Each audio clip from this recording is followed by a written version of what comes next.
إلى هذه والبنت صلى الله حضرة النبي المصطفى رسول الله وإلى ولينا الحمد المرسلين والأسياد والسلين والملكة المقربين خصوصا ساحنا لبر مجني البغدادي وخصوصا yang santri Imam Abdul Halim Mabrus sama baik membaca ila khususan Imam Tajuddin bin Ibnu Athaillah Al-Fatihah.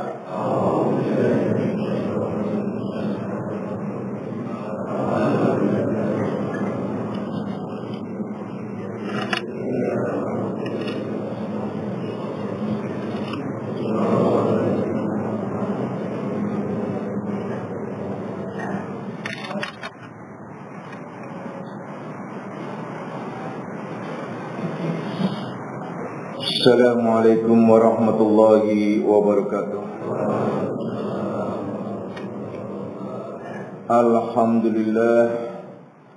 Alhamdulillahilladzi karrama bani Adam wastafa minhumul ulama wa ikhtara minhumuz zuhada wal hukama wal kurama wa faddala minhumul arifina billahi wassifat wal asma wa azaqahum lazzatal mahabbati wa tallahum haqiqatul asya'i min al-ardi was sama wassalatu wassalamu ala sayyidina Muhammadin khatamil anbiya alladzi khuliqa min dzatihi wa minhu jami'ul asya' wa ala alihi wa ashabi sadatil awliya wa ala tabi'in wa tabi'it tabi'in lahum bi ihsanin ila yaumil jazaa.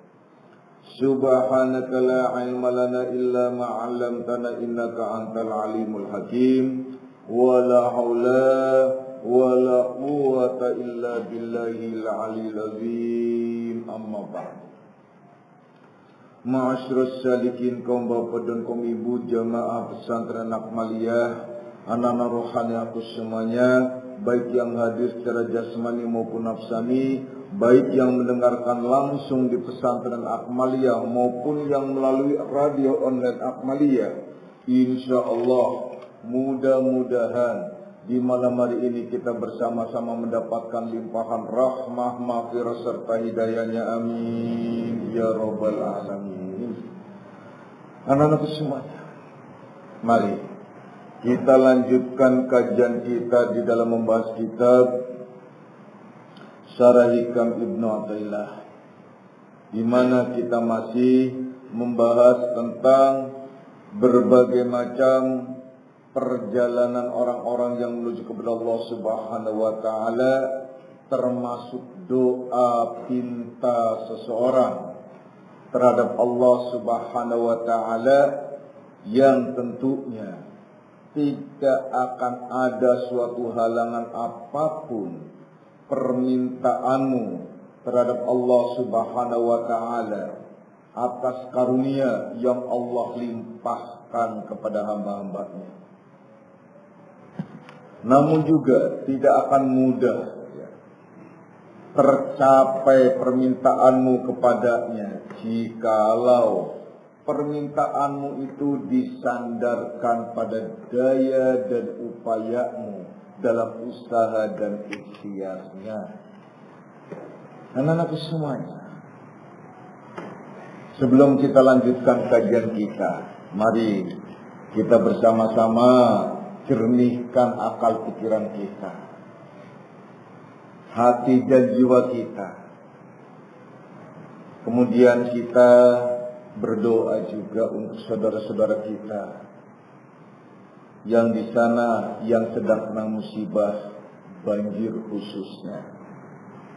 Semoga Allah Subhanahu wa taala melimpahkan kesehatan kepadanya dan juga memberikan kekuatan serta sabar di dalam menghadapinya, insyaallah. Amin ya rabbal alamin.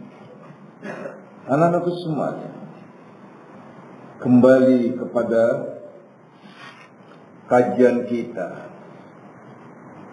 Setelah kita paham betul bahwasanya tidak akan terhenti atau tidak akan ada suatu halangan yang menyebabkan berhentinya suatu permintaan, yang permintaan itu semata-mata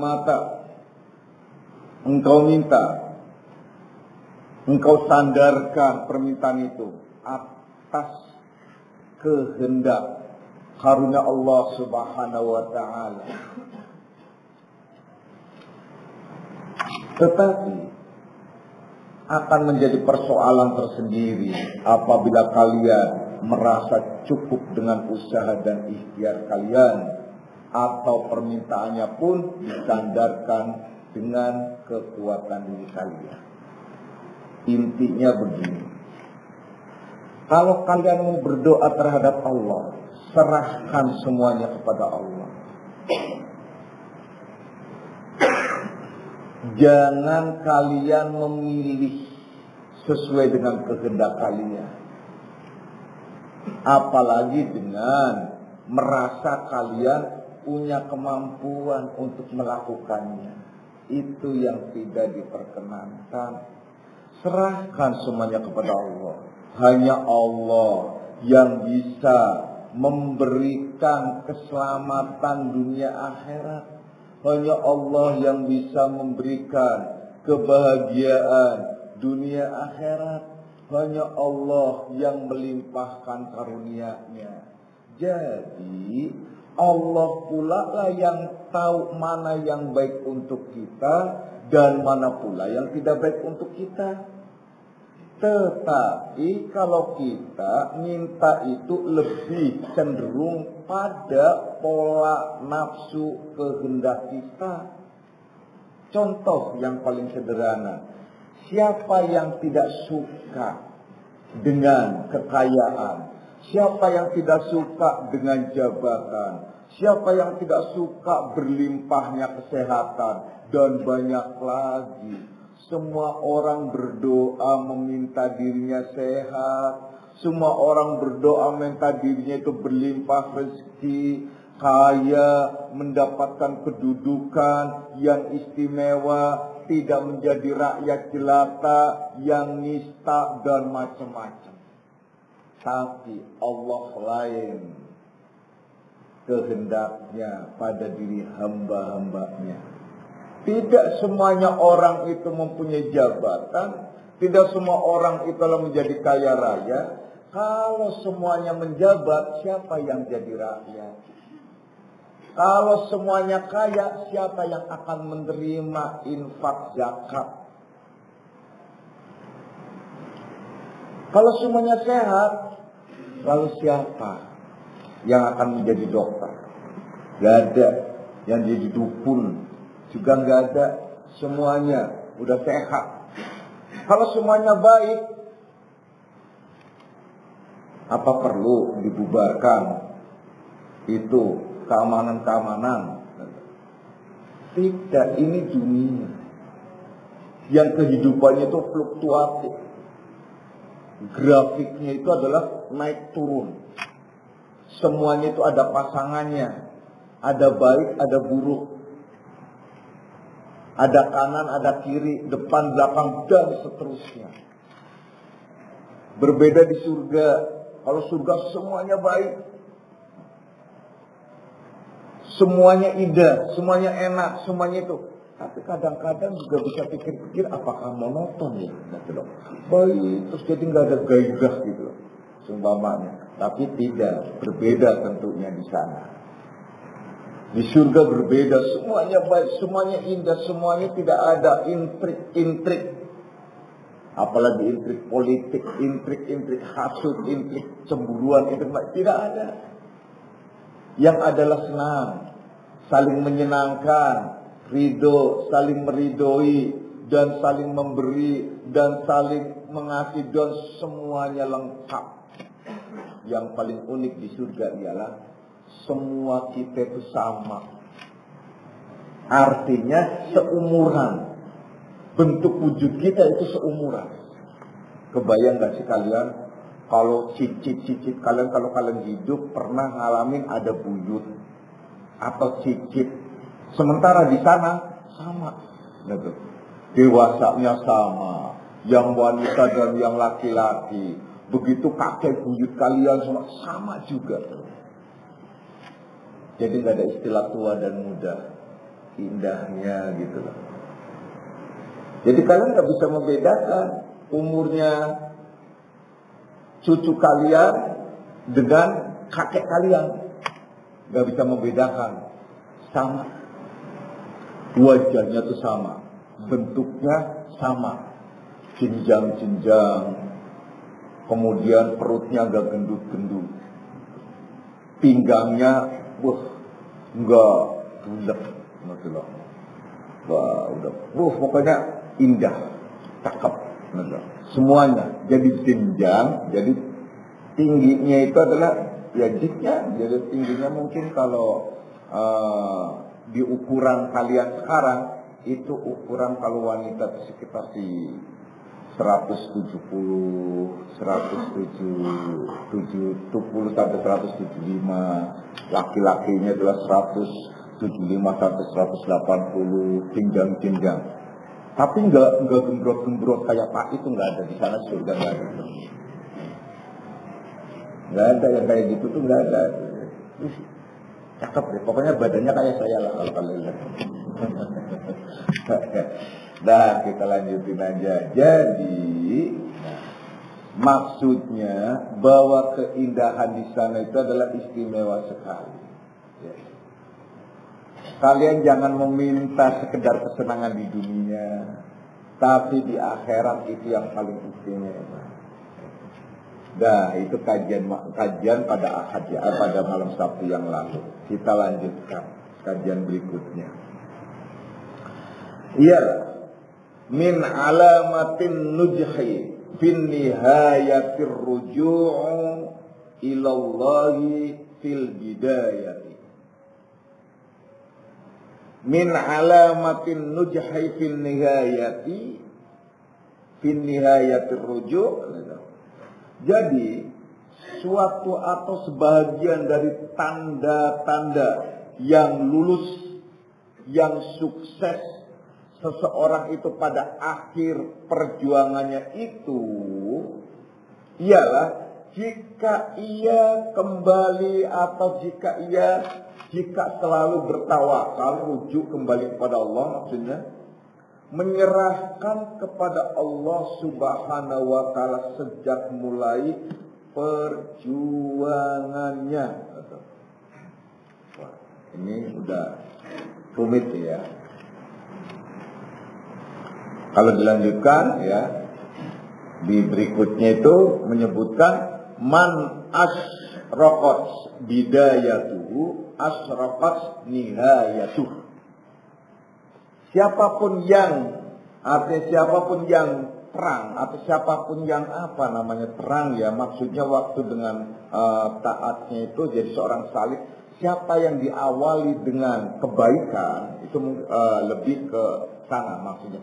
Siapapun yang diawali dengan iman, siapapun yang diawali niatnya dengan baik, maka dia itu pastinya akan mendapatkan kebaikan di akhirnya.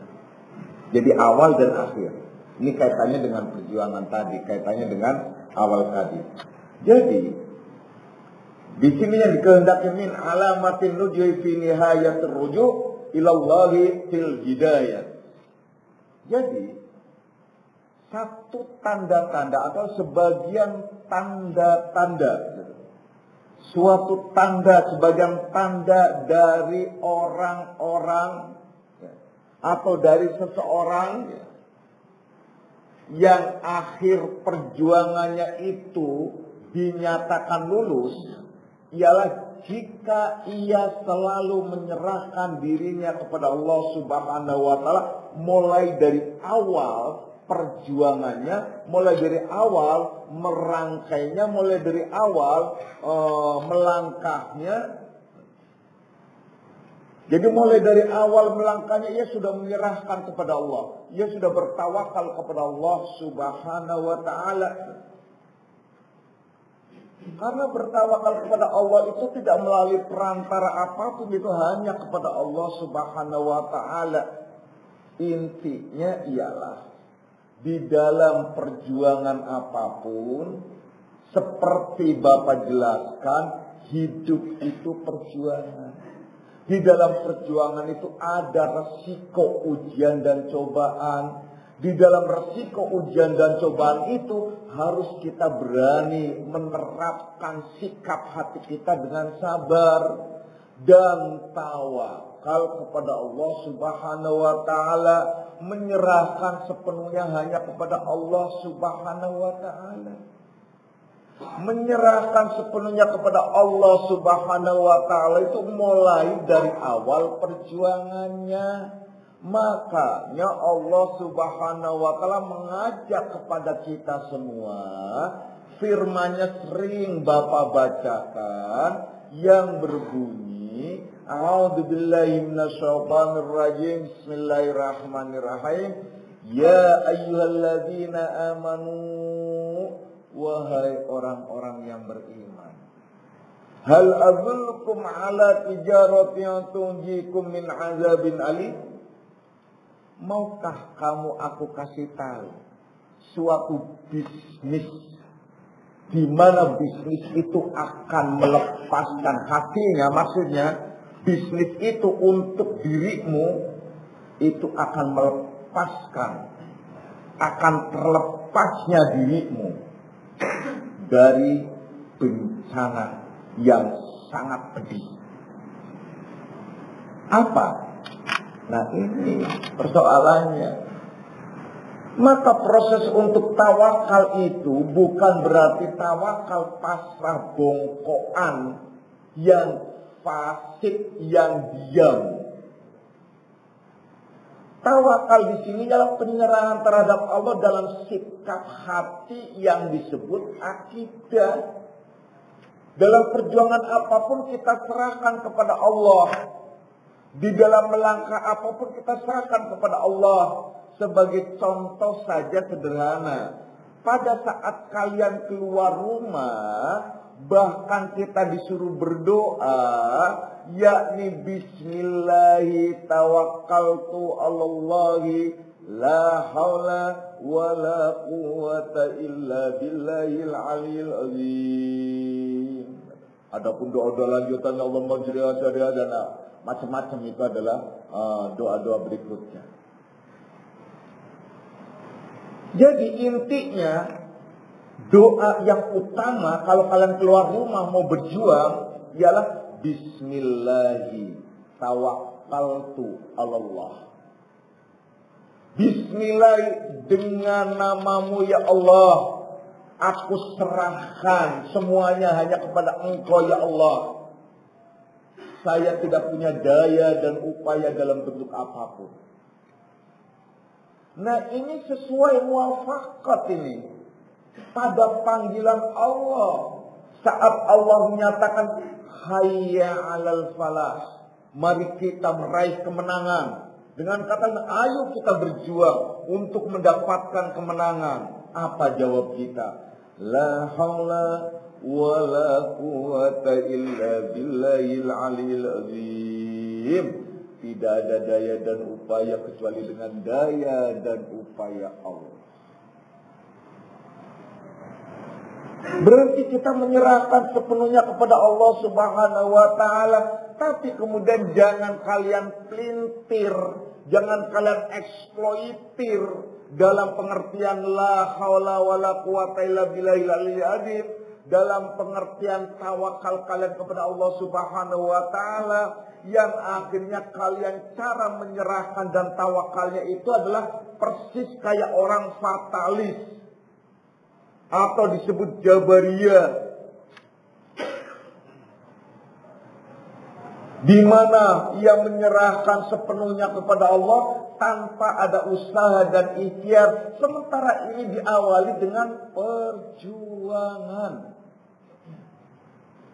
Pada kajian yang lalu sudah Bapak bahas bahwa hidup ini perjuangan. Siapa yang berani hidup, dia harus berani berjuang. Kalau sudah berani berjuang berarti siap untuk menerima resiko. Resiko apa? Yaitu resiko di mana di dalam perjuangan itu banyak halangan, banyak rintangan yang disebut ujian dan cobaan. Maka barang siapa yang sabar dan tawakal, di sini dijelaskan min alamatin nujhi fi nihayatir ruju' ilallahi fil bidayah.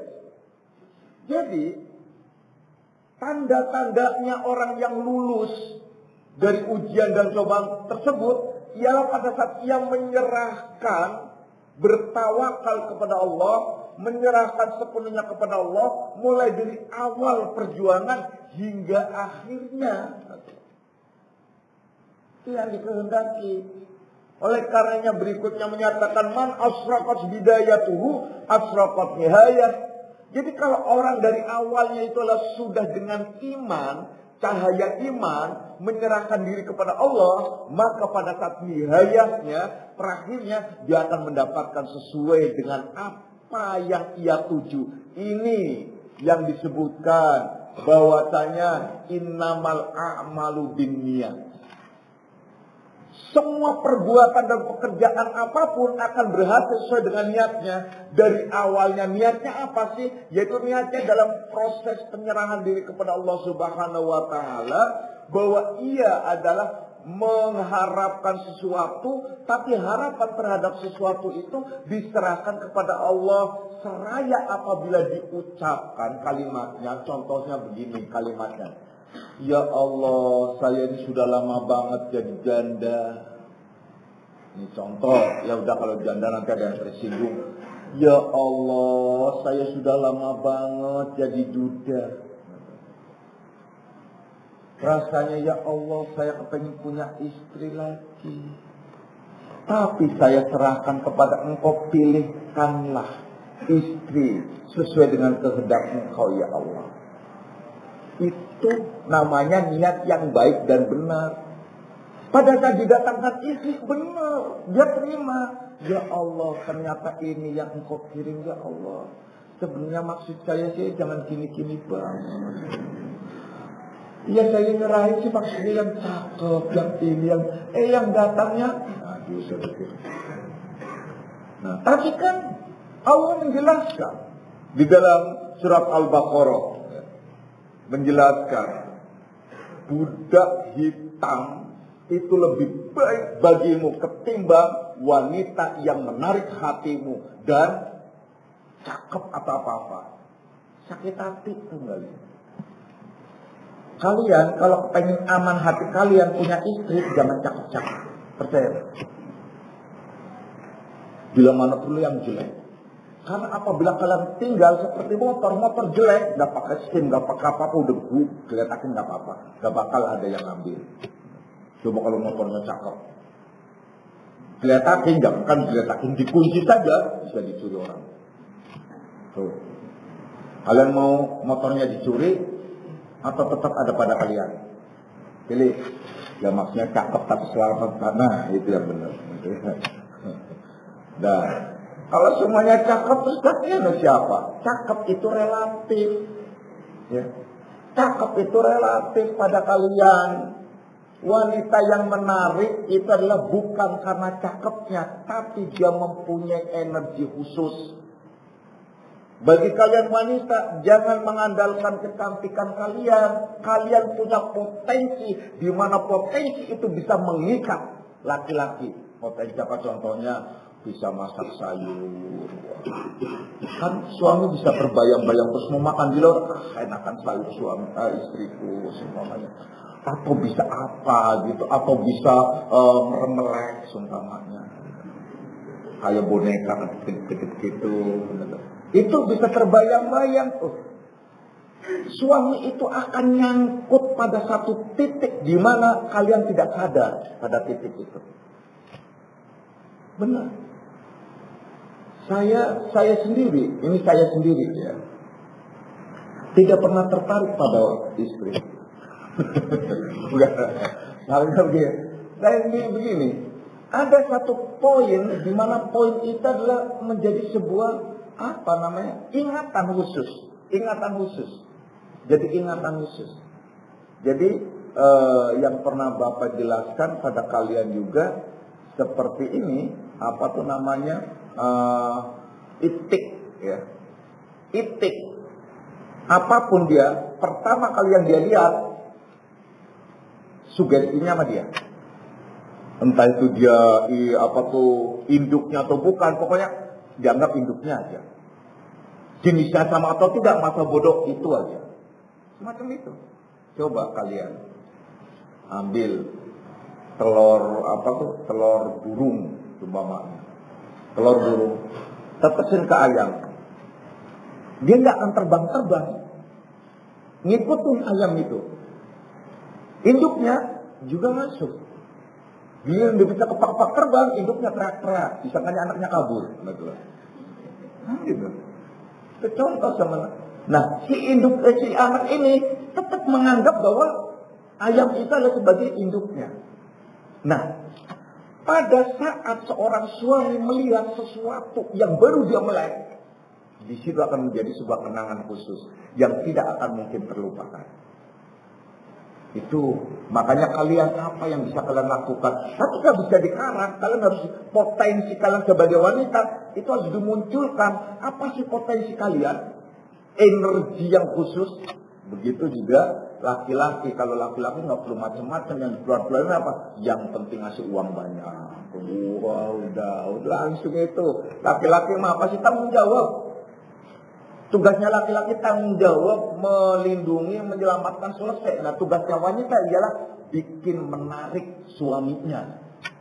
Yaitu bukan sebatas dengan kecantikan. Jangan kalian terpedaya oleh itu. Bukan karena kecantikan. Seorang laki-laki itu terpedaya dengan wanita. Banyak kok contohnya. Saya kadang-kadang bingung gitu loh.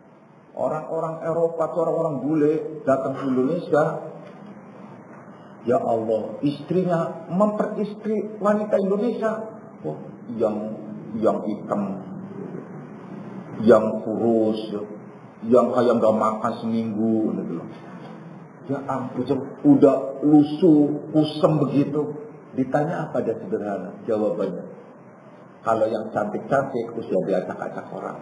Nah itu, ini yang orisinil. Oh, cari yang orisinil. Jadi karena yang jelek itu nggak pernah diacak-acak. Nah, udah kita bahas masalah itu ya. Udah, kita lanjutkan saja. Jadi, yang kami maksud di sini bahwasanya tanda-tanda orang yang mendapatkan kesuksesan dalam perjuangannya ialah apabila ia mulai dari awal sudah menyerahkan sepenuhnya kepada Allah Subhanahu wa Ta'ala, seperti yang Bapak jelaskan. Kalau kalian keluar dari rumah diawali dengan Bismillahi tawakkaltu 'alallah la haula wala quwwata illa billah. Ini kalau bisa diniatkan dan sesuai dengan innamal a'malu binniyat, bahwa setiap perbuatan apapun, pekerjaan apapun akan sesuai dengan niatnya. Apapun yang diniatkan, dia akan mendapatkan hasilnya. Niat yang macam apa? Niat yang menyerahkan sepenuhnya kepada Allah Subhanahu wa Ta'ala. Seperti contoh doa tadi, meminta sesuatu tapi serahkan kepada Allah. Oke, kalian tunjuk, ya Allah, jika ini adalah baik untukku, silahkan dekatkan kepadaku. Jika ini tidak baik untukku dan agamaku, jauhkanlah dariku, ya Allah. Saya serahkan sepenuhnya kepada Engkau karena Engkau yang tahu tentang pilihanku. Kalau aku memang kepengen namanya kepengen punya rumah, kepengen punya kendaraan, kepengen punya apa semacam. Tapi kalau rumah, kendaraan dan lain sebagainya akan membawa saya itu justru jauh dari Engkau, bertambah-tambah kemaksiatannya, maka tolong ya Allah, selamatkanlah saya, jangan Engkau berikan semacam itu. Berikanlah rumah yang membawa saya itu berkah, yang menjadi hidup kami itu sakinah, mawaddah, warahmah, dan seterusnya. Bawel nggak apa-apa, cerewet nggak apa-apa. Paling Allah hanya melirik. Iya, memperhatikan. Ternyata hambaku itu pintar juga dan miliknya. Selesai. Itu permintaan-permintaan itu yang disebut la haula wala quwwata illa billahil aliyil azim. Oleh karena itu, di dalam perjuangan menuju kepada Allah, kendati pun hawalah, tetap berjuang. Seperti firman Allah yang tadi telah Bapak bacakan. Hal adullukum ala tijaratin tunjikum min adzabin alim. Apakah kamu mau aku kasih tahu suatu bisnis yang akan menyelamatkan dirimu dari azab yang sangat pedih? Wah, istimewa banget. Betul loh. Bisnis apa ya Allah? Jadi berbisnis dengan Allah. Allah mengajak berbisnis. Bagaimana bisnis kita? Di mana Allah selalu memberikan keuntungan yang lebih untuk kita. Apa sih bisnis yang menguntungkan tersebut? Pertama, keuntungan yang paling utama ialah terlepas kita dari segala bentuk penderitaan. Azabun alim. Azab yang sangat pedih, azab yang sangat pedih, ini adalah letaknya ada di dalam hati dan dirasakan langsung di dunia.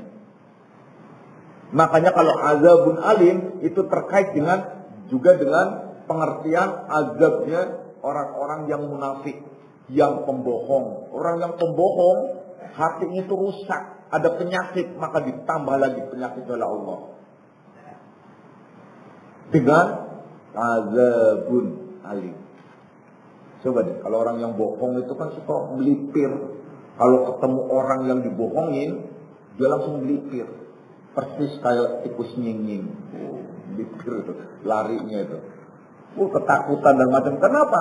Karena itu tadi. Dan itu sangat menderita hati. Hati sangat menderita, tersiksa. Dan ini lebih tersiksa lagi dengan penyiksaan-penyiksaan khusus. Kalau orang itu bohong dan salah, itu ada orang ngobrol, diam-diam berdua-dua saja, itu sudah melirik. Jangan ngomongin saya macam-macam. Udah, langsung gitu loh. Kenapa? Itu karena munafik tadi, karena ajab itu di dalam hati, suudon apa juga, udah macam-macam muncul. Ada orang lain lagi, lewat lagi, udah deh, semuanya itu adalah suudon terus. Tersiksa. Banyak tersiksa. Itu azabun alim. Allah mengajak kalian untuk berbisnis yang akan terlepas dari azabun alim. Pertama, caranya tu'minuna billahi wa rasuli. Beriman kepada Allah dan Rasulnya. Itu tidak bisa ditawar. Iman, trust, kepercayaan yang ada dalam diri. Makanya kalau kalian dalam hal apapun percaya terhadap guru kalian, percaya. Kalau kata lainnya tidak percaya, berarti John. Kalau John, selesai. Tidak bisa. Kalau kalian sudah menjadi murid, wajib percaya terhadap gurunya. Clear, sudah selesai. Kalau jadi umat Rasulullah SAW, wajib percaya kepada Rasulnya. Selesai. Gak ada keraguan. Wala syakka fiha, jangan ada keraguan padanya. Dalam hal apapun. Kalau kalian menjadi suami dari seorang wanita, kalian harus percaya penuh dengan wanita itu. Begitu wanita, kalau kalian mengangkat laki-laki menjadi suami kalian, percaya penuh dengan suami itu. Kalau di antara kalian sudah tidak ada kepercayaan, fantadiri saat, tunggu kehancurannya. Itu pasti. Adapun ternyata dipercaya kemudian dia berselingkuh, dipercaya karena kemudian dia mangkir, dipercaya kemudian dia berdusta, itu urusan lain. Yang penting adalah percaya dulu. Nah, dalam hal ini terhadap Allah tidak bisa ditawar. Tu'minuna billahi wa rasulih, beriman kepada Allah dan Rasulnya. Selesai. Kalau tidak ada iman terhadap Allah dan Rasulnya, tidak akan disebut orang beragama. Dan tidak akan mungkin dia melakukan apapun yang diperintahkan oleh Allah dan Rasulnya. Bagaimana dia akan melakukan sesuatu yang tidak dipercaya? Kalian melakukan apa saja karena atas dasar iman. Iman itu sudah diajarkan dari 1400 tahun yang lalu untuk umat Islam. Keras, percaya gitu loh. Di dalam sebuah bisnis, di seminar-seminar, trust itu adalah selalu digembar-gemborkan untuk manajemen, untuk orang-orang yang ada di dalamnya dan semuanya.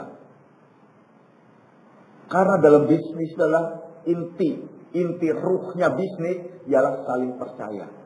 Kalau tidak saling percaya, tidak akan terjadi bisnis. Dan tidak akan saling menguntungkan. Diajak oleh Allah berbisnis, percaya pertama. Tu'minuna billahi wa rasul. Beriman kepada Allah dan Rasulnya. Udah. Setelah beriman kepada Allah dan Rasulnya, kemudian kalian disuruh wa tujahiduna fi sabilillahi bi amwalikum wa anfusikum. Berjuang di jalan Allah dengan harta dan dirimu. Berjuang di jalan Allah dengan harta dan dirimu. Apa sih perjuangannya? Perjuangan diawali dengan tawakal terhadap Allah.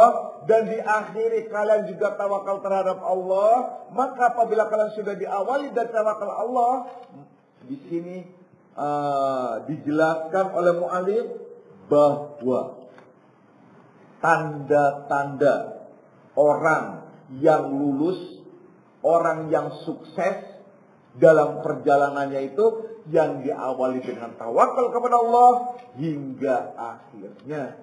Apabila diawali dengan tawakal Allah, maka penyerahannya itu kembali kepada Allah. Apabila diawali dengan niat yang baik, maka akan ketemu yang baik. Apabila diawali dengan iman, maka akan menjadikan nurullah dan seterusnya dan seterusnya. Wahai anak-anak semuanya, jadi benar sekali kalau Malik menyatakan min alamatin nujhi fin nihayatir ruju' ilallahi fil bidayat. Iya, ini bahwasanya tanda seseorang itu lulus ya, atau lancar perjalanannya dan sampai kepada tempat tujuan ialah apabila diawali dengan tawakal dan penyerahan diri kepada Allah Subhanahu wa taala itu. Jadi berjuang di jalan Allah dengan harta dan dirimu. Kalau kalian tidak punya harta, diri kalian minimal ialah tenaga, pikiran, dan sangat minimal lagi doa. Udah doa, yang penting doa aja deh. Ya udah, doa gampang kok, nggak beli doa sih. Selesai, udah. Berjuang. Dan di dalam perjuangan banyak ujian dan cobaan. Nah, seperti sekarang nih yang sedang berjuang contohnya. Insya Allah ya. Para salikin, salika yang berjuang terutama adalah di barisan sigap. Untuk siapa? Untuk saudara-saudaranya yang ada di mana, yang ada di mana-mana. Makanya ada perlu koordinasi supaya tahu semuanya. Mana yang butuh bantuan dan sebagainya, yang kena banjir, sigap begitu seacungkan jempol. Artinya di dalam hal ini begitu dahsyat, begitu jungkir baliknya. Nah, tapi di dalam jungkir balik dia basah-basahan, tenggelam malam, mungkin nggak tidur sampai ini dan lain sebagainya. Kemudian ibu-ibu kipas juga masak untuk dan semuanya berjuang. Nah, di dalam perjuangan ini pasti ada risiko ujian dan cobaan. Apa ujian dan cobaan? Mungkin bisa jadi merasa tidak dianggap, atau ada orang yang jeleneh tiba-tiba, atau ada orang yang ngomong mungkin saya kok nggak di ini dan sebagainya, macam-macam. Abaikan itu semua. Jangan dianggap itu ujian kalian. Serahkan dari awal. Niatannya itu hanya pada Allah Subhanahu wa taala. Karena di setiap komunitas mesti ada orang-orang yang aneh, orang-orang yang jeleneh. Kalau istilahnya saya waktu muda di Jawa itu begini, ditaruh di depan mogok, di tengah jerimpungi, ngerti nggak jerimpungi? Di belakang gendoli, susah ini orang. Ngerti nggak? Ditaruh di depan mogok, ditaruh di tengah ngeribetin. Jerimpung, tau nggak sih kalau jerimpung itu jalan, itu kaki itu disengkap-sengkap, itu namanya jerimpungi. Ditaruh di belakang gendoli. Ini kan orang semacam ini harusnya apa ditaruhnya?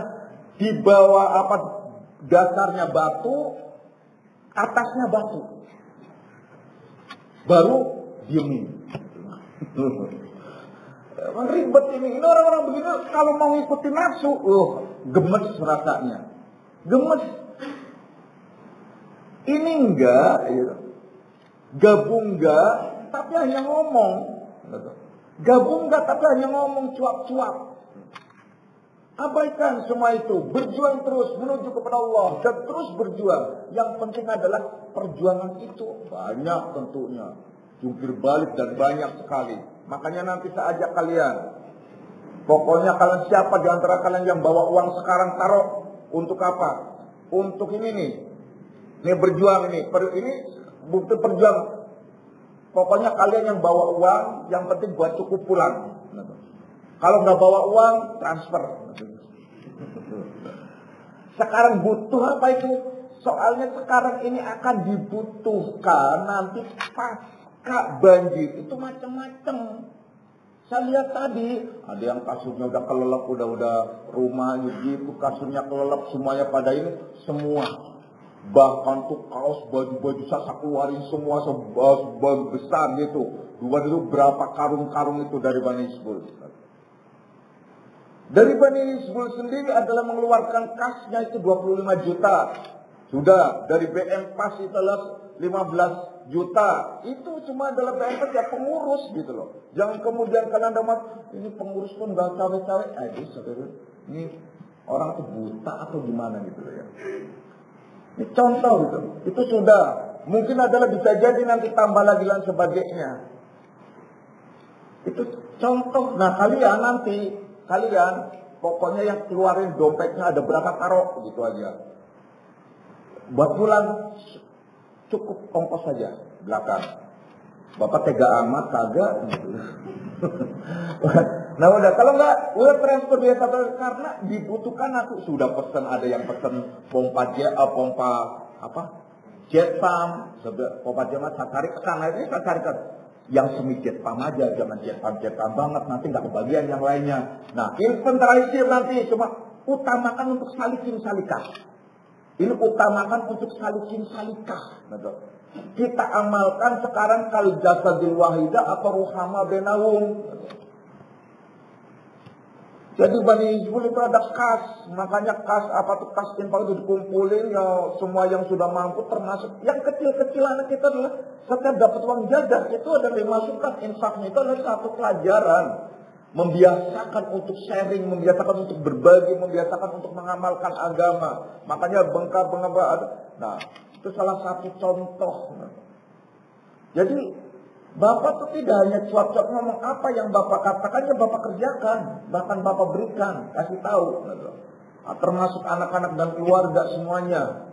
Makanya itu tadi. BM Pas kemudian mengeluarkan, saya minta udah paling gak 15 juta, tapi bukan dari dana soja, awas loh ya. Bukan dari dana sodaqah tunjaranya mereka, tapi dana di mana BM Pas itu adalah mempunyai keuntungan pada saat kalian ada yang beli motor. Ambil untungnya, contohnya itu bukan riba. Contohnya, kalian beli motor harganya berapa?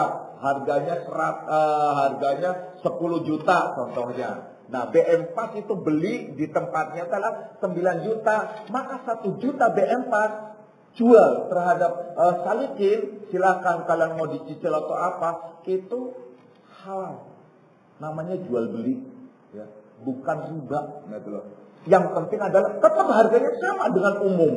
Kalau kalian beli di umum, ya 10 juta. Bahkan kadang lebih rendah lagi, itu contoh. Dan dari hasil itulah BM Pas itu mengeluarkan dana untuk terutama, nah seperti sekarang ini. Dan ini saatnya waktu jahidu nafi sabilillahi bi amwalikum wa anfusikum. Berjuang kamu di jalan Allah dengan harta dan dirimu. Kalau kalian tidak bisa dengan hartanya, nah kalian perhatikan, lihat sigap itu dengan tenaganya, dengan ininya Irfan yang dikomando Irfan dan sebagainya.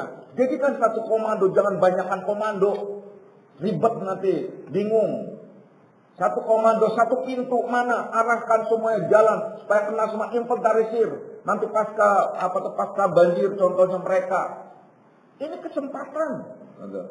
Zalikum khairul lakum in kuntum ta'lamun. Demikian itu lebih baik dari jika kamu mengetahuinya. Jangan kemudian di sini lagi jungkir balik, di sana adalah hura-hura seumpamanya. Kalian makan enak, kalian bertelekan dan sebagainya. Saudaranya sementara cekik-cekik lagi, udah repot kan. Nah ini butuh, makanya kita guyup, kita bareng-bareng apa yang bisa lakukan kita lakukan. Bapak ajak ntar, gitu. Pokoknya setelah pengajian ini haram kalian keluar kalau masih bawa uang, gitu aja. Saya doain apa? Mudah-mudahan uangnya masuk ke bukan masuk ke sana, masuk ke itu tadi, ke apa tuh, siapa tuh yang di sana itu Ibu Nita atau siapa tuh, ada yang pakai sorban gitu. Pokoknya di pintu sana langsung dialangin sama sorban, masukin dulu uangnya, dikontrol. Kalau enggak, kontrol apa tuh, apa namanya, buka dompetnya ada enggak. Kalau enggak ada, ya emang daftar miskin, kita pulang sana. Nah gitu. Pokoknya sisa kan udah bisa. Kenapa saya nggak bawa uang? Tapi punya uang kan punya, ada di rekening. Transfer tuh ada rekeningnya, nanti tanya gitu di mana gitu. Nah, pokoknya ini hanya khusus, artinya khusus untuk dana untuk banjir itu. Maksudnya untuk tambahan sebenarnya sudah ada sekitar 50 juta lebih semua. Tapi ini adalah untuk pasca ini, karena banyak salikin-salika yang dimana dia butuh kasur, butuh ini, butuh kompor, butuh macam-macam. Karena pasti udah berantakan semua. Belum tentu mereka juga bisa beli. Daripada mereka akhirnya pinjam ke rentenir, kalian semua yang dosa. Kita semua yang dosa yang tahu dan kita mampu untuk melakukan. Makanya kita sama-sama untuk melakukan. Itulah yang disebut wa tujahiduna fi sabilillahi bi amwalikum wa anfusikum. Dzalikum khairul lakum in kuntum ta'lamun. Apa sih yang didapat lagi? Yaghfir lakum dzunubakum wa yudkhilukum jannatin tajri min tahtiha al-anhar. Allah mengampuni dosa-dosa. Jadi kalian hanya sekedar berjuang sekarang. Nah, udah kalian, saya punya uang cuma berapa sih? Saya punya uang cuma 10.000. Pak, cuma 10.000 doang. 10.000 doang, bener nih, bener, serius. Gak apa-apa, itu diampuni dosanya. Ya Allah, murah banget itu ampunan dosa 10.000. Aduh, saya bilang, mau masuk surga 10.000. Ada doa, udah kan. Itu. Ya ampuni dosa yang gak masuk ke dalam surga, di mana Allah adalah memberikan janji. Ini firman Allah. Ini firman Allah, bukan sebatas itu. Dikasih lagi, tentu saja bertingkat-tingkat mereka derajatnya dikasih orang yang benar-benar ikhlas dan memberikan tanpa pamrih dan berlimpah dan memberikannya apa? Wa masakin atau ibatan fi jannatin adnin. Dibuatkan istana khusus oleh Allah. Di surga yang khusus lagi. Itu yang Allah nyatakan dzalikal fawzul adzim, itulah balasan yang sangat besar. Jadi jangan kalian minder asa nggak punya apa-apa. Ada apa? Tenaga juga nggak bisa. Apa kenapa? Waduh, saya pikir kok orang mati ini. Terus pikiran nggak ada, dia udah mati aja dah mudah. Lah ya apa sih orang berjuang kok alasan semua? Karena pasti bisa ada salah satu di antara dua itu, diri atau harta. Gak bisa harta, diri. Diri itu di dalam diri itu macam-macam. Pikiran atau ajakan. Kalian tidak support, jangan menjatuhkan, jangan merendahkan, jangan membuat orang itu adalah menjadi jadi down gitu loh. Karena sedang berjuang macam, karena kasihan. Nah itu juga sigap itu adalah yang terjun ke sana itu jaga kesehatannya. Nah, obat-obatan harus disiapkan semuanya. Kita udah bergerak aja. Jangan nunggu jangan kita nunggu pemerintah. Mau nanti sana juga dapat dari kelurahan, itu lain. Kita adalah sebagai saudara. Kenapa? Yaitu la yu'minu ahadukum hatta yuhibbu li akhihi kama yuhibbu li nafsihi. Belum disebut kamu orang yang beriman sebelum kamu mencintai saudaramu sebagaimana engkau mencintai dirimu sendiri. Nah kita tuangkan sekarang ini sebagai saudara seperjalanan, saudara semajelis. Apalagi kalian, kalau kalian benar-benar anak-anak ruhaniaku, berarti kalian semua adalah saudara ruhania. Dan itu lebih diistimewakan daripada saudara lagi dia, saudara genetik. Jadi kalau kalian merasa menjadi anak ruhania, ayo bersama Bapak. Ayo kita tolong saudara-saudara kalian, saudara-saudara rohani kalian di mana saja yang sedang terdampar atau sedang kena musibah itu saja ya. Insya Allah mudah-mudahan kita golongan orang-orang yang diberikan oleh Allah Subhanahu Wa Taala berlimpah rezeki kita, dan insya Allah kita diberikan kesehatan kita oleh Allah Subhanahu Wa Taala, dan insya Allah orang-orang yang kena musibah, saudara-saudara kita yang kena musibah diberikan kesabaran dan tetap dijadikan oleh Allah menjadi orang yang sehat dan insya Allah diselamatkan dari dunia sampai akhirat. Amin ya rabbal alamin. A'udzubillahi minasyaitonir rajim. Bismillahirrahmanirrahim. Raditu billahi rabbil alamin wa bi Muhammadin nabiyya.